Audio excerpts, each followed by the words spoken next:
Hi guys, and welcome back to the fermented world. Today we're doing a triple. I'm going to be bottling 3 different meads instead of doing a video for each. Simply because when the summer holidays were on, I kind of fell behind with what I was doing. I was a bit lazy with it all. I was like, you know what, I'm going to have some time off. And I quite enjoyed the time off from it. So yeah, I kind of fell behind with everything. A couple of the videos have been lost, and I say footage, certain parts of the footage have been lost. So what I'm going to do is I'm just going to bang these out today, and then we're going to start fresh with the ones that I've got brewing over there, which I'm not going to tell you. Some of you may already know because I have let a couple of people in onto the secrets. There's 2 meads, and yeah, I'll upload the videos for that once this is out of the way, uploaded, edited. Then we'll start afresh with those ones from start to finish, and I'll try not to take too much on, because as soon as I get an idea in my head, that's the problem. I put it to pen and paper and I'll just make it, and then I'm like, right, well, I've got another 3 other meads to sort out. There's one that's still fermenting after it had a yeast starter put in because it was stuck. Righty ho, so yeah, that's what we're going to be doing. I'm not going to chat crap all the way through it, so you will be happy about that. I'm just going to speed it all up. I'm going to speed up the whole process and just put in caption. So without further ado, let's get them bottled.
Right, and there we go, sped up, so it's not very boring, although it is a bit boring, which is why I sped it up.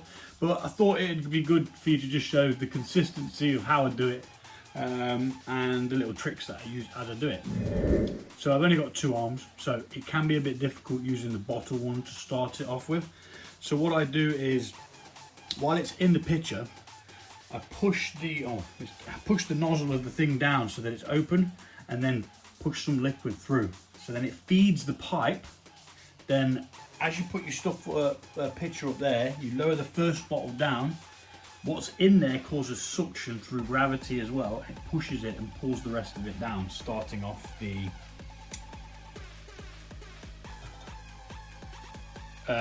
flow of the liquid. Yeah, I had a brain fart then. It's like so I've got 4, 8, 12.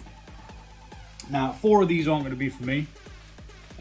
Which is this one, which has got the E on it. That's actually for my mate. He's asked me to brew him his own batch instead of him buying the ones that I brew. Kind of makes sense for him to just have a good run of it. His turned out at, oh, we can go through them actually. So his turned out at 12.7.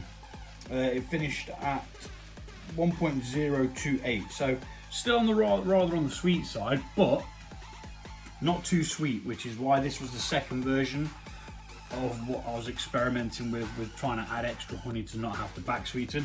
It worked, but it's still possibly a bit too sweet. He's only had a little sample of it to see whether he was happy with it, but we will just I suppose I'll get feedback as and when as to whether he prefers it to the original that I made or whether this one's okay. So that's at 12.7. We have got the lemon and lime, which finished at 17.8. Sorry. We've got the lemon and lime, which finished at 17.9%. Now that is strong. I've got a little bit over there. I had a sip of it earlier and I had to put it down. I was like, nah, I can't be drinking that in the middle of the day. So I'm gonna drink that later. I've got a little drinky poo left of the Anise one, which I've got to say is my favorite out of these three, which I will be redoing. This was just more of a pilot to see kind of what you get from whatever you put in. Now, I would say less honey, more star anise or anise seed, whatever you want to call it, because this one finished at 1.062, which means it is, quick calculation, 9.6%, which is okay. Now this is extremely sweet. This is like double the amount of sweetness that this has got, but because it's got the aniseed in there, it kind of takes your mind away from it because you kind of concentrating on the aniseed, but the sweetness is too much for me. So we'll definitely be reinventing that. More alcohol, less sugar, more anise, star anise, anise seed, whatever you want to call it. And yeah, that's where we're at. The bottling process does kind of take a little bit of time, but not all that much time. It's more again kind of thing, because there's no other way of doing it. It is rinse and repeat. You literally follow the same motions over and over again. But all in all, 3 good meads. 8 litres of this is mine, and 4 of it is for a mate. Now mine will go into what I call the store, which is just like a utility room that's not heated, so it's a bit cooler out there. These will sit out there for about a month, give or take, but they have been sat in the demijohns for a very long time, so chances are they'll be perfectly fine to drink now.